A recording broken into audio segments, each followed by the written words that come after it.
Last topic कर रहे थे हम लास्ट टॉपिक कर रहे थे बैड इफेक्ट्स ऑफ इसका 1956 पॉलिसी, मतलब 1950 से लेकर 1990 तक जो इंडस्ट्रियल पॉलिसी हमने बनाई उसके बैड इफेक्ट क्या थे। पहले हमने पढ़ा फीचर्स, फिर पढ़ा अचीवमेंट्स, अब पढ़ रहे थे बैड इफेक्ट्स। तो पहला बैड इफेक्ट हमने पढ़ा कि मोनोपोली टेंडेंसी को बढ़ावा दिया गया। मोनोपोली किसकी? पब्लिक सेक्टर, सब कुछ गवर्नमेंट, अगर कुछ प्राइवेट को ना लाइसेंस चाहिए, यानी सब कुछ गवर्नमेंट के हाथ में दे दिया गया, मतलब गवर्नमेंट की मोनोपोली हो गई। टेलीफोन भी लगवाना हो घर के अंदर, अगर टेलीफोन भी अप्लाई करते थे ना, ये मेरे अपने होश संभालने की बात बता रहा हूँ, बहुत पुरानी बात नहीं है, तो 1990 की बात पढ़ रहे हैं। मैं अपने होश संभाल चुका था उस टाइम तक। अगर आप देखोगे 1990 के अंदर आई वॉज 15 ईयर्स ओल्ड, 75 का बर्थ है, तो 15 ईयर मतलब 10वीं क्लास की बात हो गई। मैं सच बोलता हूँ, अगर घर में फोन के लिए अप्लाई किया तो कम से कम भी 50 चक्कर, कम से कम 50 बार उनके ऑफिस जाना पड़ेगा, बीएसएनएल के ऑफिस में आपको जाना पड़ेगा 50 टाइम्स, तब जाके फोन लगेगा और रिश्वत अलग से देनी पड़ेगी। विश्वास, ये जो इन्होंने घर बनाया ना ये वाला, इसका मीटर लगवाने के लिए मुझे याद है आज की तारीख में, मैं तो यहाँ नहीं था, मीटर लगवाने के लिए कम से कम भी 100 चक्कर काटे होंगे बिजली का मीटर लगवाने के लिए। बस कोई ना कोई बहाना, यहाँ से यहाँ तक की तार की प्रॉब्लम है, यहाँ पे पावर लोडिंग बहुत ज्यादा है, यहाँ पे क्या बोलते हैं हमें पावर डिस्ट्रीब्यूट करनी है, उसके लिए काम चल रहा है, आप बुझ जाओ, बस जैसे ही पैसे खिलाए फिर काम हो गया। मतलब गवर्नमेंट के काम ऐसे थे पहले, ये वाला हालात था। अब क्या है, अब मीटर हाथ में लेके घूमते हैं, बोलो कहाँ लगाना है, ये वाला काम है।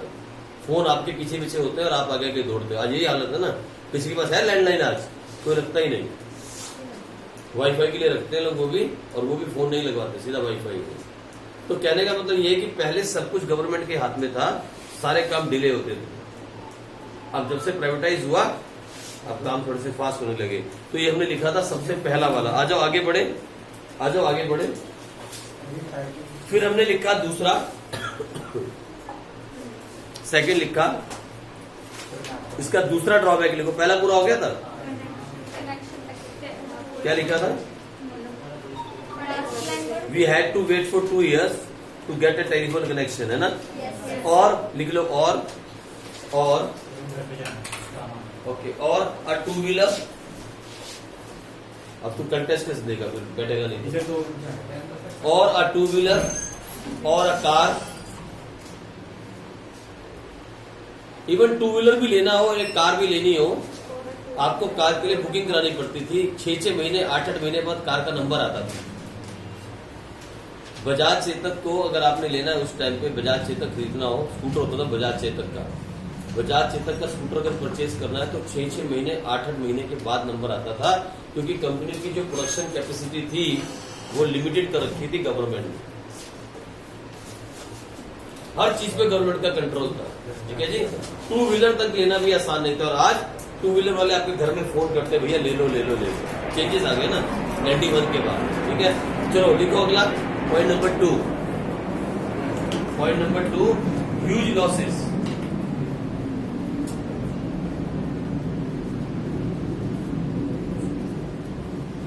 देखो PSU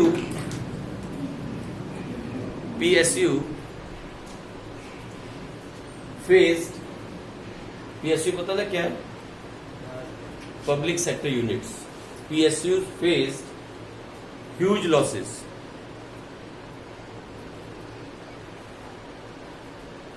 Government continued to operate these units.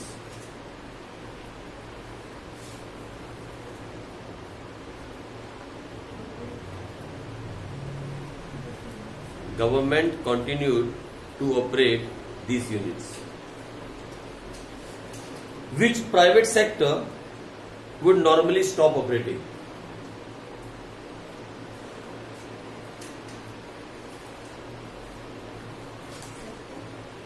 Which private sector normally stop operating.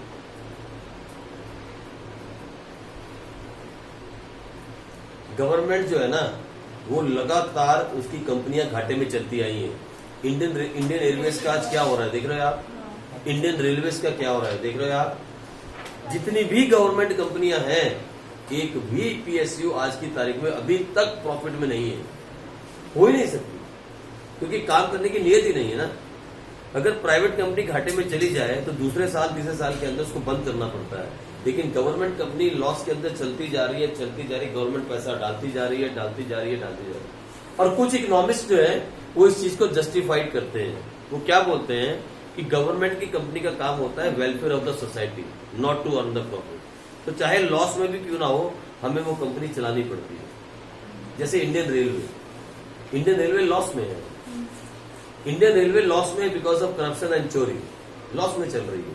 नहीं तो मेरी बात सुनो, इतनी दुनिया जहां पागल हो रेलवे का सफर करने के लिए, जहां टिकट ना मिलती हो, जहां वेटिंग लिस्ट इतनी बड़ी होती हो, वो कैसे लॉस में जा सकती है? फिर भी लॉस में, लेकिन कंटिन्यू चल रही है कितने साल से। और अब उसको प्राइवेट करने की बात चल रही है तो सड़कों में बैठे हैं सारे के सारे झंडे लेके, काले वाले। देखा आपने? 1 मिनट में झंडे उठा लेते हैं। तो इतने साल से घाटे में चल रही, किसका पैसा लग रहा है उसको? Tax payer money. आप सबके पापा जो आर्मी में कमाते हैं उसमें जो टैक्स करता है वही जाता है वहां पे लॉस में, फिर भी चलने दे रहे हैं। और उनके साथ वो सब लोग भी खड़े हैं जो टैक्स का पैसा देके उनको जिंदा रखे हुए हैं। अब गवर्नमेंट कुछ कंपनियों को वो दे रही है, क्या दे रही है? रूट्स दे रही है, ट्रेन के रूट्स दे रही है। 2-4 उसने बेच भी दिए, 2-4 रूट प्राइवेट हो भी गए। अभी एक नया प्राइवेट किया है दिल्ली से लेके कटरा तक। जब वो जाना ना वैष्णो देवी, तो दिल्ली से लेके कटरा तक प्राइवेट किया है। आज ही उसका आया था 1570 रुपीज उसका रेंट है, फेयर, ट्रेन का फेयर जो है 1570। जब गवर्नमेंट का काम था तो गवर्नमेंट लेती थी उसके 300 रुपये, 350। अब प्राइवेट कंपनी ले रही है 1500, लेकिन फैसिलिटी भी देगी, फैसिलिटी भी प्रोवाइड करेगी। वो एरोप्लेन जैसी फैसिलिटी प्रोवाइड कर रहे हैं अंदर, उसमें आपको खाना भी मिलेगा 1570 के अंदर, है ना? वो भी बिना करप्शन। एक करप्शन तो वो भी करेंगी, मतलब दाल कम होगी पानी ज्यादा होगा, लेकिन वो तो है, फिर भी वो पैसा कमाए है, लेकिन फिर भी एटलीस्ट फैसिलिटी मिलेगी आपको। तो प्राइवेटाइज करना पड़ेगा। कब तक चलेंगी पब्लिक कंपनियां? घाटे के अंदर। तो आओ लिखे इसके अंदर, सम इकोनॉमिस्ट इसी के आगे लिखो, सम इकोनॉमिस्ट जस्टिफाइड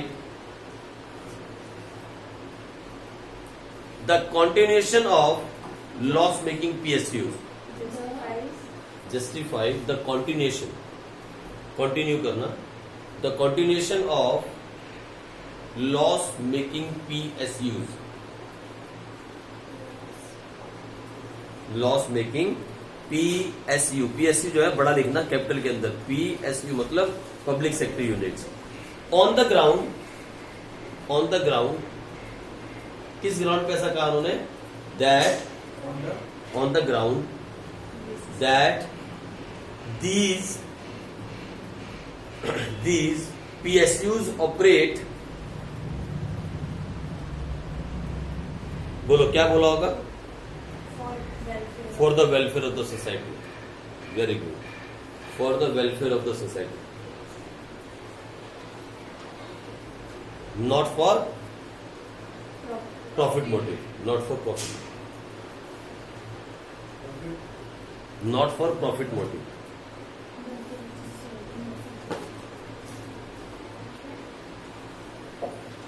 आ जाओ, तीसरा क्या हुआ? 2 बातें समझ में आ गई। सबसे पहला क्या हुआ था? Monopoly of. दूसरा क्या हुआ? Huge losses. मतलब ह्यूज लॉसेस के बाद भी पीएससी को कंटिन्यू किया गया, ये सोच के ये लोगों के वेलफेयर के लिए काम करती है। लोगों ने बोला वेलफेयर के लिए काम करती, चलाए रखो प्रवास तक चल रहा है। ठीक है जी। तीसरा बड़ा काम क्या हुआ? तीसरा बड़ा बैड इफेक्ट लिखो, मिसयूज ऑफ लाइसेंसिंग पॉलिसी।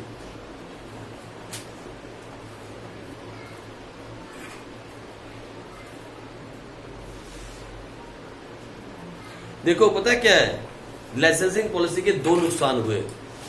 एक तो ये, जो इस पछड़े में पढ़ना नहीं चाहता उसने बिजनेस ही स्टार्ट नहीं किया। अभी आपने बिजनेस स्टार्ट करने की सोची, पैसा है आपके पास, लेकिन कितने लाइसेंस चाहिए?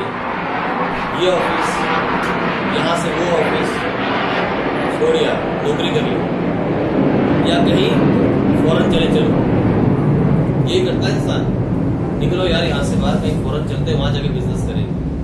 मालूम है ईज ऑफ डूइंग बिजनेस के अंदर हमारा देश बहुत पीछे है। ईज ऑफ डूइंग बिजनेस, अगर हिंदुस्तान में बिजनेस स्टार्ट करना हो तो हम 100 नंबर से भी पीछे आते हैं, और पहले बहुत ज्यादा पीछे थे, अब तो 75 नंबर आगे आ गए हम। 75 की जंप हमने मारी है। कम से कम 100 ऐसे छोटे छोटे लाइसेंस थे जो गवर्नमेंट ने हटा दिए, 100 ऑफ देम, अभी ये मोदी गवर्नमेंट ने। नहीं तो ईज ऑफ डूइंग बिजनेस के अंदर सबसे अच्छा है दुबई। आपको दुबई में बिजनेस खोलना है, कोई कागज नहीं चाहिए, एक भी कागज नहीं चाहिए। आप वीजा लो, पैसा लगाओ, और वहां एक जोन है, एक जोन ऐसा बना रखा है उन्होंने, वो उसे बोलते हैं टैक्स फ्री जोन। उसके अंदर आपको जगह मिलेगी, बनी बनाई बिल्डिंग मिलेगी, आप अपनी मशीन्स डालो, फ्री की आपको पावर मिलेगी पहले 1 साल के लिए, फ्री का वाटर मिलेगा, सड़कें बिल्कुल फर्स्ट क्लास बनी हुई है, आप बिजनेस स्टार्ट करो। वो ऐसे हाथों में लेके चलते हैं जो बिजनेस करते हैं वहां पे। आप आओ तो सही, बिजनेस करो तो सही, और कोई टैक्स नहीं। मालूम है दुबई में बिजनेस करने में कोई टैक्स नहीं है, ना आपको टैक्स देना ना आपको टैक्स लेना है। बस वो ये कहते हैं कि माल बनाओ और दुबई की स्टैंप लगी होनी चाहिए, मेड इन दुबई, और बाहर भेजो। उनका ये टारगेट है, और यही टारगेट चाइना का है। चाइना का भी यही टारगेट है, इसलिए आज चाइना की इकोनॉमी सबसे ज्यादा बूमिंग पे रही और सबसे ज्यादा प्रोडक्शन चाइना की होती है। लेकिन हमारे यहाँ पछड़े बहुत है, हर घर में इंडस्ट्री है, हर घर में इंडस्ट्री है। उन्होंने क्या किया है, एक बड़ी कंपनी खोली है, जैसे मान लो हीरो साइकिल्स हमारे यहाँ पे है, तो उसके पेडल कोई बना रहा है, उसकी चेन कोई बना रहा है, कवर उसके कोई बना रहा है, हैंडल कोई बना रहा है, उसकी वो घंटी से कोई और, मतलब लगे हुए हैं, असेंबल कर देते हैं फैक्ट्री में आके। बाकी सब कुछ छोटी छोटी कंपनियों में बन रहा है। हमारे यहाँ पे है नहीं ऐसा, यहाँ पछड़े बहुत है। आप कंपनी स्टार्ट करने निकलोगे तो आप देखोगे कि आपका दिल करेगा एक टाइम पे आके छोड़ यार, करना ही नहीं बिजनेस। लाइसेंसिंग पॉलिसी का पहले ये आपको फिर भी कम कर रहे हैं। लाइसेंसिंग पॉलिसी के 2 बड़ी प्रॉब्लम है, एक तो उसके अंदर प्रॉब्लम्स बहुत है बिजनेस स्टार्ट करने से पहले, बिफोर स्टार्टिंग द बिजनेस। और दूसरी प्रॉब्लम क्या है कि जिसको लाइसेंस मिल गया ना, मान लो आपको लाइसेंस मिल गया, फिर वो जो चाहे जिस क्वालिटी का चाहे माल बेच ले। कुछ बिजनेस ऐसे जैसे पेट्रोल पंप, देखा पेट्रोल पंप का लाइसेंस हर को मिल जाता है क्या ना? जैसे वो क्या बोलते हैं उसको, लिक्वर जहां भी अल्कोहल बिकती है, ठीक है, वहां उसके हर एक को नहीं मिलता। जैसे मतलब जो कॉन्ट्रैक्ट्स होते हैं, जो लाइसेंस होते हैं, वो हर एक को नहीं मिलते, वो हर एक को नहीं मिलते। जिसको मिल जाए ना, फिर वो जो चाहे उसमें बेचता रहे, क्योंकि उसको लाइसेंस मिल गया 4-5 साल के लिए, अब कोई कंपटीशन में आएगा ही नहीं, वो अकेला ही आदमी है। सारे अम्बाला में कितने पेट्रोल पंप है? पूरे अम्बाला में, अम्बाला कैंट कहा 15-20 है,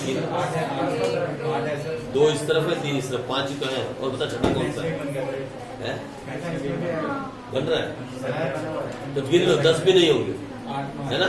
तो सारे कैंट में 10 लोगों को लाइसेंस मिला है पेट्रोल पंप का, इसका मतलब यही है ना बस। तो लाइसेंसिंग पॉलिसी के 2 नुकसान है। एक नुकसान तो ये है, to get the licence is very hard, और दूसरा, once you get the licence you don't work hard and you sell whatever you want. तो 2 नुकसान है। लिखो फटाफट जल्दी से, लिखो मिसयूज ऑफ लाइसेंसिंग पॉलिसी। इसमें लिखो it killed the desire, it killed the desire to increase the efficiency,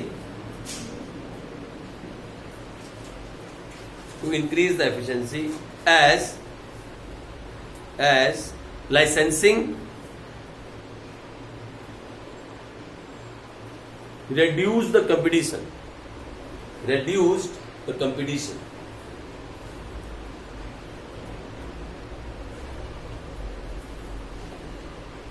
and provided the ready market to the license holder,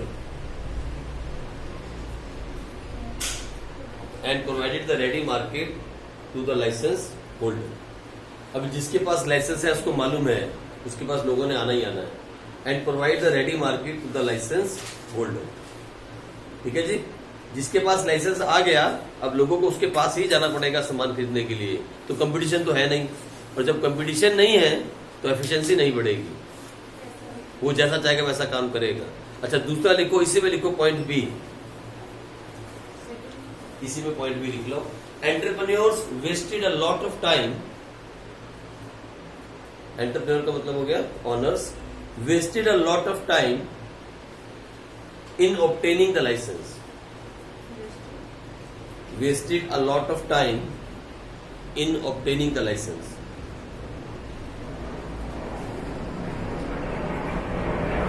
ठीक है जी, ये दूसरी बात होगी, खत्म।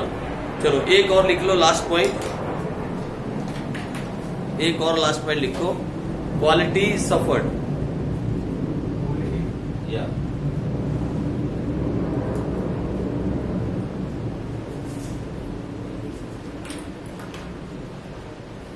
अब देखो ये क्या चक्कर है, मालूम है क्या हुआ? हमने बीच में एक पॉइंट पढ़ा था, वहां था protection of domestic market, domestic companies.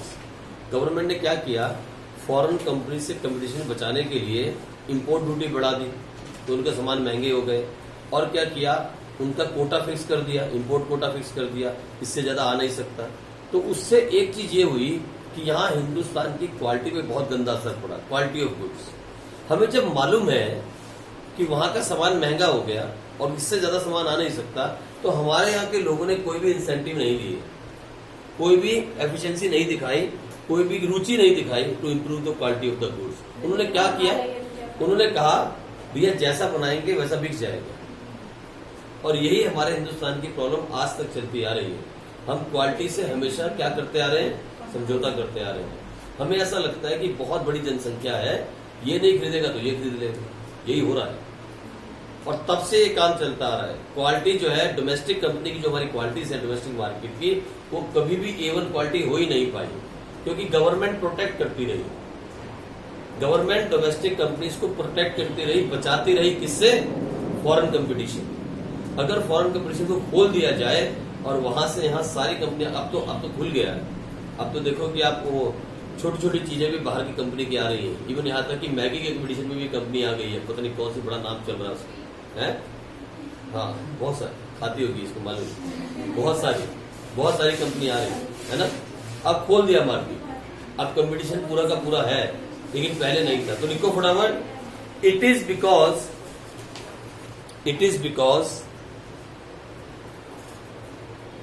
Because there was no incentive,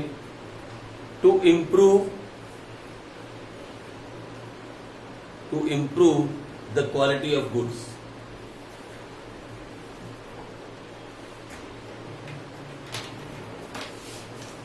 ऐसा क्यों था? Because of the assured market, assured माने पक्की,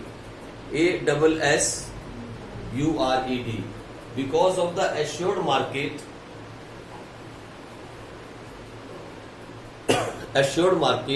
assured market के बीच में को लगा के लिख दो domestic market, assured domestic market due to the trade policy of the government,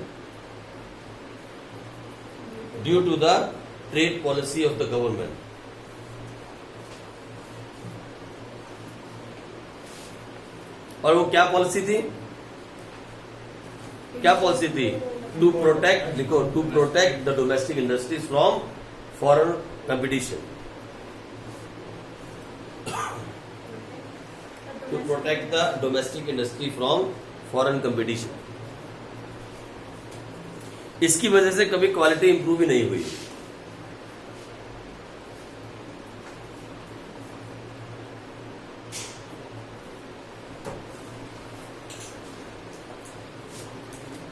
ठीक है जी, चलो एक और पॉइंट लिख सकते हो ऐसे, पर रहने दो, चलेगा, इतना बहुत है। पॉइंट ये हो गया हमारा chapter, this was the end of chapter number 4, officially end of chapter number 4।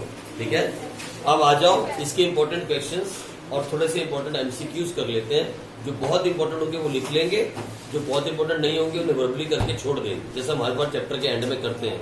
आ जाओ, इसको भी कर लेते हैं, फिर हम आगे बढ़ेंगे।